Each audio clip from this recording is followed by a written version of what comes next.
بسم اللہ الرحمن الرحیم انا انزلناہ فی لیلۃ القدر، ہم نے اتارا ہے اس کو لیلۃ القدر میں۔ وما ادراک ما لیلۃ القدر، کیا تم جانتے ہو کیا ہے لیلۃ القدر؟ لیلۃ القدر خیر من الف شہر، وہ لیلۃ القدر 100 مہینوں سے بہتر ہے۔ تنزل الملائکۃ والروح، وہاں ہم پڑھ چکے ہیں تفصیل سے۔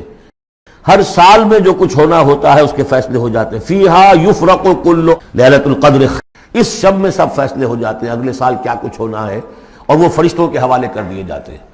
ایشو ہو گئے آرڈر، اب ان کی ہے امپلیمنٹیشن۔ یدبر الامر من السماء الى الارض ثم یعرج، تو اسی رات میں قرآن مجید کے نزول کا آغاز ہوا۔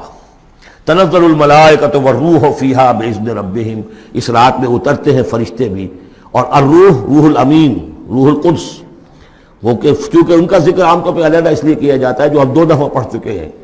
علمہ شدید القویٰ ذو مرۃ فاستویٰ، تو ان کی خاص شان ہے فرشتوں میں، یہ مطاع ہیں، مطاع ثم امین، ان کے سردار کی حیثیت رکھتے ہیں۔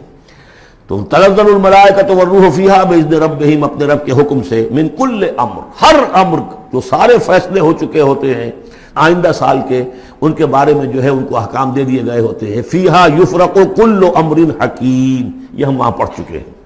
سلام، اور یہ رات جو ہے اللہ تعالیٰ نے پھر اس کی برکات ایسی رکھی ہیں کہ اگر اس میں کوئی شخص جو ہے اللہ کا خاص طور پر عبادت گزار بندہ جو ہے اس سے دعا کرے تو اللہ تعالیٰ اس دعا کو قبول کرتا ہے۔ عبادت کا جو اجر و ثواب ہے وہ اس ایک شب کا وہ 1000 مہینوں کے اجر و ثواب سے بڑھ جائے گا۔